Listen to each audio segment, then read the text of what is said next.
Hello, Abbie. Thank you for agreeing to talk to me. And just for those of you listening, Abbie Tala is a client of mine who had some issues with anxiety and some difficulties, and had some help for me. So, Abbie, could you just tell me what it was that was the problem before you came to see me? Well, thank you for having me.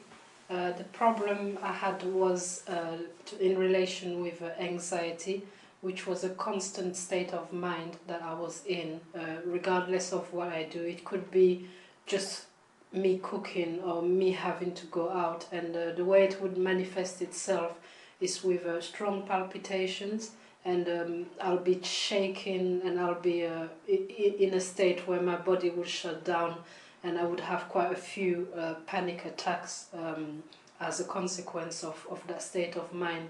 I never realized that it was embedded in me, so even in my quietest moment, I would get worked up without no apparent reason. Right. So was this, how did you have sort of sweats or shivering? What were the physical symptoms? It would be palpitations, then I would have just some sensations in my head going through my head. I'll have a feeling of liquid just going through my head, and that would give me a sense of doom, where I think maybe I'm having a stroke or maybe I'm having a heart attack, and I'll get chest pains, and I'll be shaky for So it was quite severe panic, really? Yeah, severe panic to the extent where I would actually call an ambulance and go to A&E.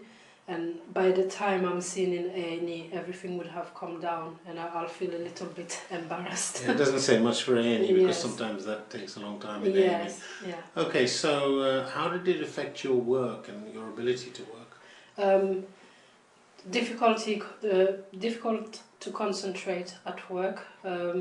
Difficult to also deal with social situations and deal with people as well. I will get worked up very quickly when just having a work discussion with people. Okay, and what about socially otherwise? Yes, socially is the same as well. I have You're going out with friends? Going out with friends, just leading to it was difficult to me. I would panic before I go. And I had quite a few panic attacks while out as well. Okay, so then you came to see me. Then how did you find the sessions when you came to see me? Initially we had one session, which is just a general hypnotherapy type of session. And how did you find that? When I came to the session, I was nervous. There was a lot going through my mind, but by the time I came out, I felt really calm. Relatively really calm. I was actually surprised at myself being so calm. Okay, so that was good. So then later on, when you were talking to me, some of the past trauma issues came up. So, and we did the eye movement yes. therapy. So how did you find that when you were doing it? I was extremely surprised at how instantaneous the change was. I actually said to myself to wait about an hour to see if it's really gone, because I felt that it was completely gone. The memories were there, but the feeling was gone. And I set a challenge to myself to see if within a week it would still be there, and it never came back. And of course, thank you very much, because you sent me an email to say it's wonderful that Yes. you've waited, and actually you noticed that nothing, you have no feelings when you have those memories. No feelings at all. So the most powerful proof that I've seen is that before I came, I had to warm chat people in the street, and each person that I approached, my heart was pumping in a panic.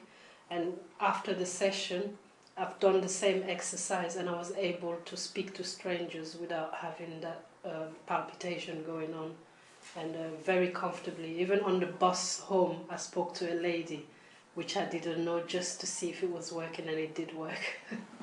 Okay, so that's good to hear. So what I'd like to ask finally is, would you recommend anybody who was thinking of coming to see me to go ahead and do that? Most definitely. Okay. Thank you very much, Abbie. Thanks very much. Thank you. Thank you for your time. And just for everybody listening, that's Abbie, who is now recovered from her symptoms.